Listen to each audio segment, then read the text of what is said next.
আমরা তো হলাম মধ্যবিত্ত, তাই আমরা ফ্ল্যাট নিয়ে থাকতে পারি না। আমরা থাকি ধানমন্ডি এলাকায়, আর এই জায়গায় বাসা ভাড়ার দাম একটু বেশিই হয়, সবাই জানেন। এবার দেখুন আমার এই এক রুমে আমি কত টাকা ভাড়া দিই। রুমটা তো দেখতেই পেলেন, মোটামুটি বড়ই। এই হলো রুম থেকে বের হওয়ার রাস্তা, আর এটা হলো বাহিরে যাওয়ার দরজা। এটা হলো আমাদের বাথরুম।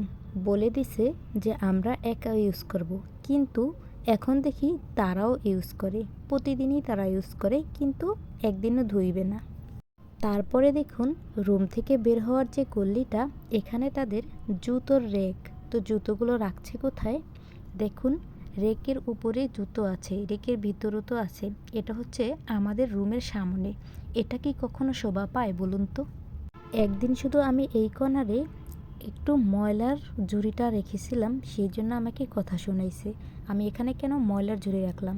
কিন্তু তারা জুতো রাখতে পারবে, জুতো পায়ে দিয়ে ঘরেও আসতে পারবে, আমি কিছু বলতে পারবো না। আর এটা হলো রান্নাঘর। রান্নাঘরে যত জিনিসপত্র দেখতে পাচ্ছেন, এটার একটা জিনিসও আমার নয়। আমি এখানে জিনিস রাখলেও প্রবলেম, তবে সেই জন্য আমি রাখি না। এটা দেখুন তাদের সব কিছু এখানে। এটা তালা মেরে রেখেছে, মনে করছে আমি চোর, চুন্নিগিরি করবো তার কাছে আইসা। আমার জামাই তো আমারে ঠিক মতো সব কিছু দেয় না, চুরি করে চলি সেটা ভাবছে। যাই হোক, এটা তার ব্যাপার। তো দেখুন আমি এই রান্নাঘরে, এত বড় রান্নাঘর, তাও আমার জন্য একটু জায়গা হয় না।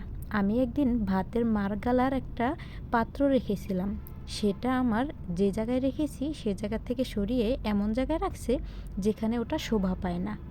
আর এই ফ্যানটা আমরা আসার সময় কিনে আনছি, কিন্তু তাদের কাছে জিজ্ঞেস করেই কেনা হয়েছে, কিন্তু আমাদের ইউজ করতে দেওয়া হয় না। রান্না করে সবসময় পরিষ্কার করে রেখে যাই, তারা ময়লা করে, তারপর দোষ দেয় আমার, আমি নাকি ময়লা করি। আর এই গল্লিটা একদিনও সে ঝাড়ু দেয় না। সামনে যে দুটো পাপোশ দেখেন, এই পাপোশ দুটো আমরাই কিনে আনছি, কিন্তু তারা হয়তো পা দুটো মাথায় করে এখান থেকে বের হয়, সেটাই বোঝা যাচ্ছে, কারণ একদিন ঝাড়ুও দেয় না, মুছেও না। আবার এর উপর জুতা পায়ে দিয়ে ঘরে আসে, পায়ে দিয়ে বের হয়। আর আমাদের কাছ থেকে বাসা ভাড়া নেয় ৯,৫০০ টাকা, আর ওয়াইফাই বিল নেয় ২৫০ টাকা।